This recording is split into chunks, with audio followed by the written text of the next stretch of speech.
markuu ugu horeyso waxaad sharaxaad guud aad naga siisaa xaaladaha guud ee ka jira deegaanada Jubbaland. waa mahadsantahay mudane haddii aan sharaxaad guud ka bixiyo xaaladaha guud ee Jubbaland. saad la socotaanbo Jubbaland xaaladeeda hadda waa meel fiican bay maraysaa oo maaragtay la is oran karo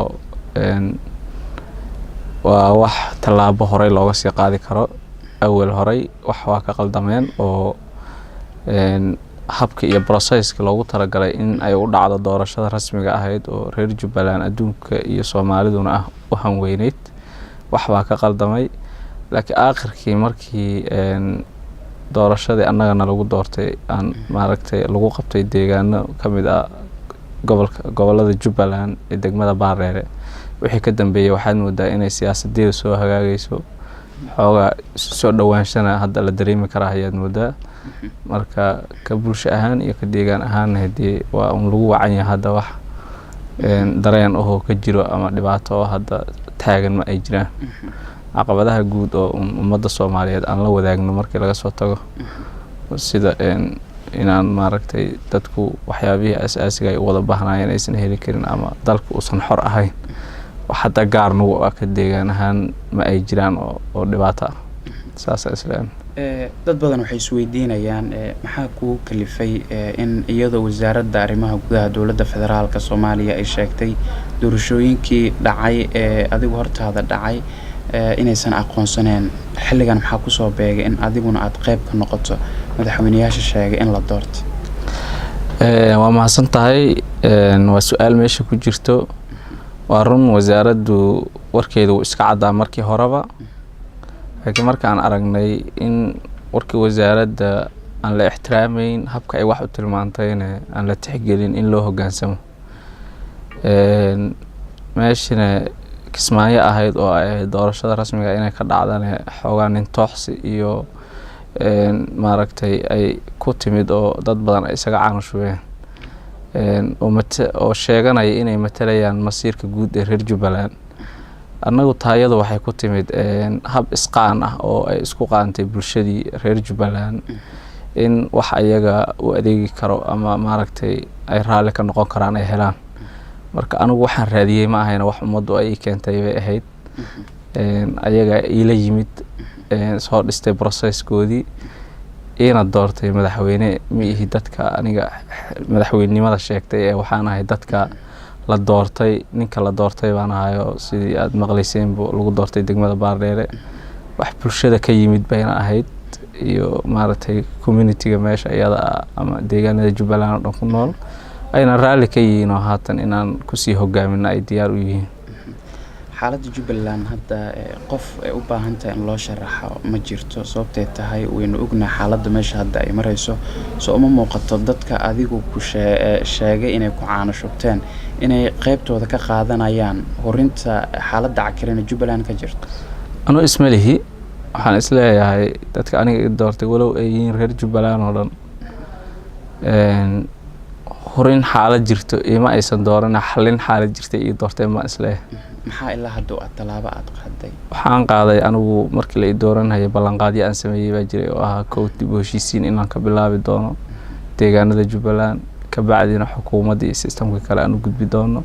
tallaabadii koowaad oo ahayd dib u heshiisiintii aan ballanqaaday sida aad la socotay waan soo dahfuray degmada Baareerana hadda maaragtay bulshadii joogtay number 1 ayada ayaan ka bilownay dib u heshiisiintii waana shaacinay oo in gogosha dib u heshiisiinta ay dhigan tahay deegaanada Jubbaland laga sugayo inay waftiya ka imaadaan gacmaha la isu geliyo dadka. markii dib u heshiisiintaas aan sameeyno wixii ka dambeeyana hadda la yiraahdo aan xukuumadayadii iyo wixii kale aan u gudbi lahayn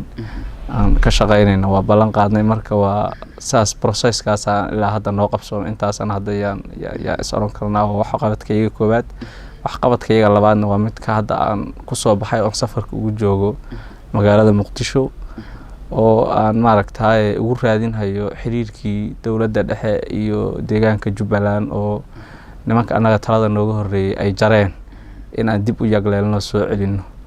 marka waxqabadkayga labaadna kaas weeye oo waa midka aan safarka shaqo ugu joogo hadda magaalada Muqdisho. maxaa kuu diiday in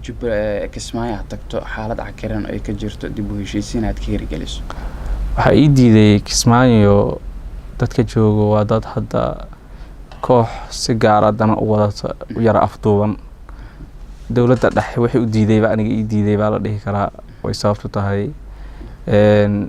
deegaanada Jubbaland dhulkana isaguma furno cirkana hadii waa laga xirta Kismaayo saad la socoteen cirka iyo dhulkii iyo badiba waa la xirta markay waxa laga marka wixii laga xirtayna waxay ahayd ummadda Soomaaliyeed iyo wixii iyo reer Jubbaland bay wixii laga xirtay ma ahayn dad meel gaar ah oo kala ka imaanay marka ummadda ka xiran tahay baan kamid ahay laakiin deegaanada Jubbaland waxaan isla yeeshan in tobanka degmo oo Jubbaland isku yiraahday Kismaayo iyo degmo ka tahay 14 kale in tala loo helo markii tala loo helo ayagoo ay shaqeeyaan ay believe Kismaayo xalkeedu waa fudaanaya marka iyada haduu aabeen insha Allah marka aad doonaysaa inaad ku shaqeyso mar hadii Kismaayo ay ka xaniban tahay oo aadan tagi karin siyaasadayda ah sida aan ku shaqeyn lahaa horta Kismaayo ma aha caasimadda rasmiga ee Jubbaland ku meel gaar bay saad la socotabo meel kasta oo markaas madaxweynaha reer Jubbaland u jooga oo caasimad ku meel gaar ah laakiin waa magaalo istiraatiiji ah marka laga hadlayo Jubbaland waa runta waa magaalo istiraatiiji ah qorshaha iyagu ma aha inay sii maqnaato laakiin hadda fikirka aan curinay barnaamijka aniga la igu doortay oo madaxweynimada la igu doortay waxa saldhig u noqon doonto magaalada la yiraahdo Baardheero oo hadda aan shaqadii ku wadnay si ku meel gaar ah hadafka iyagu koobaadna uu yahay inaan dib u xoreysano caasimadii tooska ahayd ee Jubbaland ee magaalada la yiraahdo Bu'aale marka waxa isleeyahay hadii Bu'aale aan tagno xafiisyada iyadana ay ka hawlgalaan dadka Kismaayo jooga ayaga un baa adeegyada soo dooran sida aan qaybahayo meesha sharciga ka jirana soo aadi doona haduu eebeen kooxdaana kulay insha Allah waa magaalada sida yara qasabka ku haysato ciidamada abaabulan haysato ayaga laftirkooda wada hadal siyaasadeed baan la geli doonaa insha Allah waa xalin doonaa haduu eebeen doctor waa maasan tahay markaynu eegno magaalada Muqdisho aad imaaday waxaad ii sheegtay inaad u imaaday dadaalo la xiriira Jubbaland iyo xaaladaha ka jira sida wax looga qaban lahaa oo aad wada hadal aad la gashaan dawladda dhexe ay tahay cid aad la fariisan doontaan mar hadii wasaaradda arrimaha gudaha aysan idin aqoonsaneen wallahi waa su'aal meesha ku jirto waxa weeye cid aan la fariisanayno horta annaga sida sharciga ahayd oo wasaaradda arrimaha gudaha waa run si guud way ugu baaqday in aysan aqoonsaneen wixii Kismaayo ka dhacay laakiin ma aysan ku darino intay carabowday ma aysan dheen doorashadii ka dhacday deegaankaas Baardheerana kuma jirto ama ma aqoonsin ma aysan dheen marka waxa isleenahay waxa caqabada ka jirtay waa magaalada Kismaayo qura oo 3 madaxweyne hal maalin is doorteen taayadu way ka babcanaydo waa mid bulshada ay wadatay maadaama ay ahayd wasaaraddu in taayadu ay consideration siin doonto laakiin wasaaraddu warqad qoraal ay soo saartay doorashada intaysan dhicin ka hor waa tii ay tiri habka xulista loo wado golaha sharci dejinta Jubbaland ma ahan processkii loo baahnaa saxda lama marin waxayna sheegtay doorasho walba oo Jubbaland ka dhacday ay tiri ma ahan mid gaar ah oo ku mahadsan tahay walow saas ay tiri annaguna hadda aan nahay dadkii shacbiyada lahaa la soo doortay reer Jubbaland ay doorteen I believe hadii wasaaraddu dadka uu ismagacaabahay arinta ayada u lahayd dadku umada dooratay si gaar ah inay ula fariisato tixgelinsiiso inay ka imaan karto soo xulamise baarlamaanka ku doortay aniga waxa ay doortay baarlamaanka asaga waxa keenay odayaasha dhaqanka ah ee rasmiga ah ee reer Jubbaland processka la arki jiray oo doorashooyinka maamul goboleedyada iyo midda dawladda dhaxwa loo soo mari jiray yaa si toos aniga lagu soo maray doorashadayda yaa goob joog u ahaa markii oo cadeyn kara natiijada inay sax ahayd waxa goob joog ahaa dhammaan ummadda Soomaaliyeed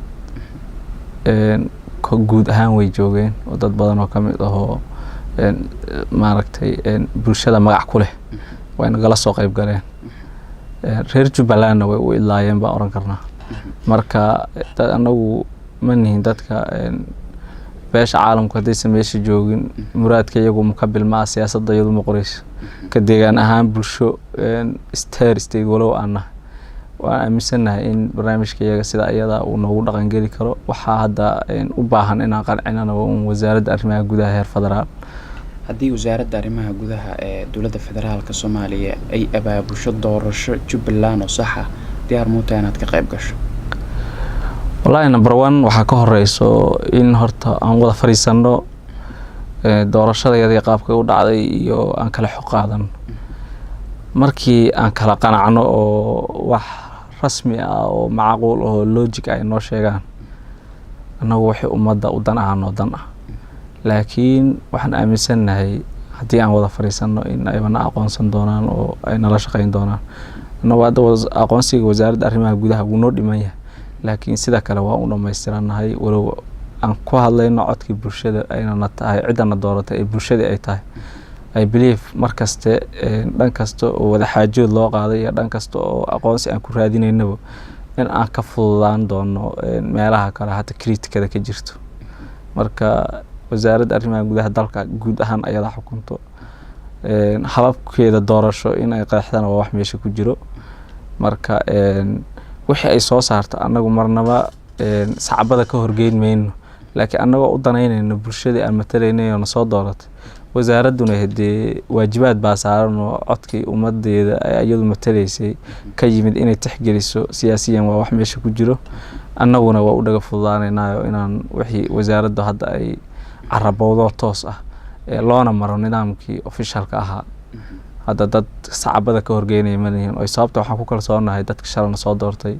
inay birina dooran karaan, beri dambana dooran karaan. marka mar haddaanan walwal ka qabin in dib aan u soo noqono, haddaanan walwal ka qabin inaan bulshada wixii u dana aan kala shaqeyno wax meesha ku jiro. Doctor, waa maasan tahay maxaad xal u aragtaa si loo badbaadiyo jiritaanka maamulka Jubbaland oo aynu ognahay inuu ahaa maamul awood badan? waa sax. waxaan xal u arkaa awalan